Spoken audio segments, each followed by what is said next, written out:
support. Really, really appreciate it. I want to thank John for his thoughtful introduction. I was very fortunate to serve with John on the Plano City Council. John is a great public servant, and I'm really proud to see all of the new restaurants in downtown Plano, because I recall sitting in Frank Turner's office, which overlooks downtown Plano, having a discussion about what kind of policies we would need to implement in order to encourage redevelopment in downtown Plano. And I know that people were thought I was probably a little bit crazy when I talked about housing and restaurants and kind of an urban feel for downtown Plano.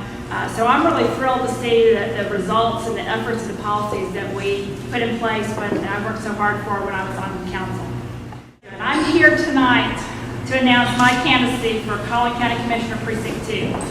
I believe that this is a critical period of time for the county and that we're facing a number of new challenges, including an uncertain economy, slowing growth in some of our cities. I know those here in Plano know that feeling.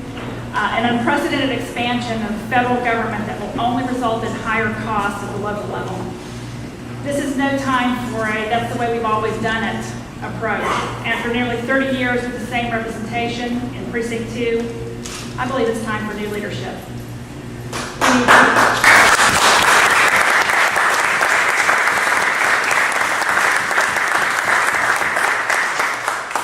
We need creative, innovative ideas and a new approach to new challenges. I believe I'm the right person to represent Precinct 2. I have a proven record of leadership. I have proven results in both the public and the private sector. I'm passionate about this precinct and about the county as a whole. In this difficult economy, we need to work to create good, stable, well-paying jobs and expand our tax base. Economic development is critically important, and the county can play a role by helping to create a strong pro-business environment with low taxes, adequate transportation infrastructure. I would like to see the city work much more closely with our cities to pursue relocations and business expansion that creates jobs, and not just any jobs, but good jobs with good pay that allow families to succeed. I also believe that redevelopment initiatives should not take a back seat to new development. The county should have flexible policies that support the efforts of cities to encourage redevelopment activities. After all, redevelopment improves the tax base without the infrastructure costs that new development incurs. And all you have to do is look at downtown Plano to see what the investment in redevelopment could do.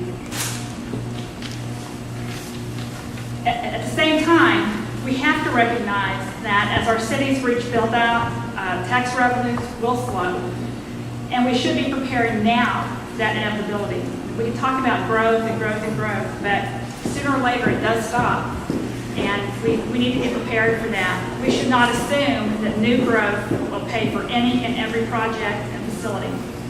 The same methods used over the last 30 years are not going to work for the next 30 years. In order to keep taxes low, every new project, every new facility needs to be scrutinized, recognizing that while the capital expenditures may ultimately be retired, the maintenance and operations costs, they go on indefinitely. And I have a strong record of fiscal responsibility with taxpayer dollars. I believe that we have an obligation to approach these decisions carefully, always keeping in mind that our actions will impact individuals, their lives, and their fortunes, and businesses as well. And as your county commissioner, I intend to be thoughtful, thorough, and consider not just the short term, but the long term as well. And I recognize that our actions have both intended consequences and unintended consequences.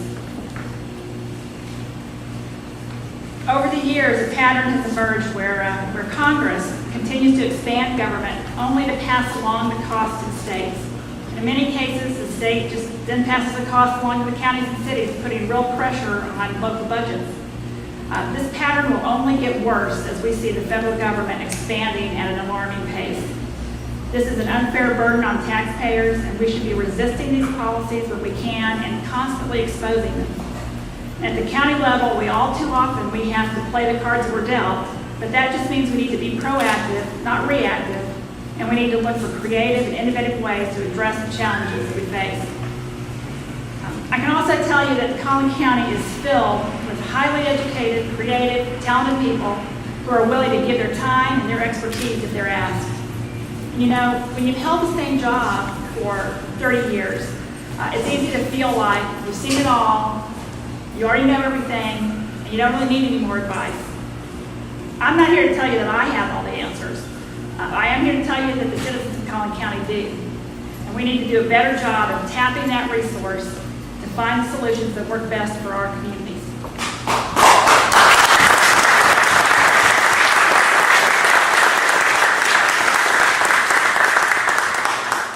I'm committed to working closely with our cities, our schools, our community organizations, businesses, and individuals to work towards policies that positively impact our communities and make Collin County the best place to live.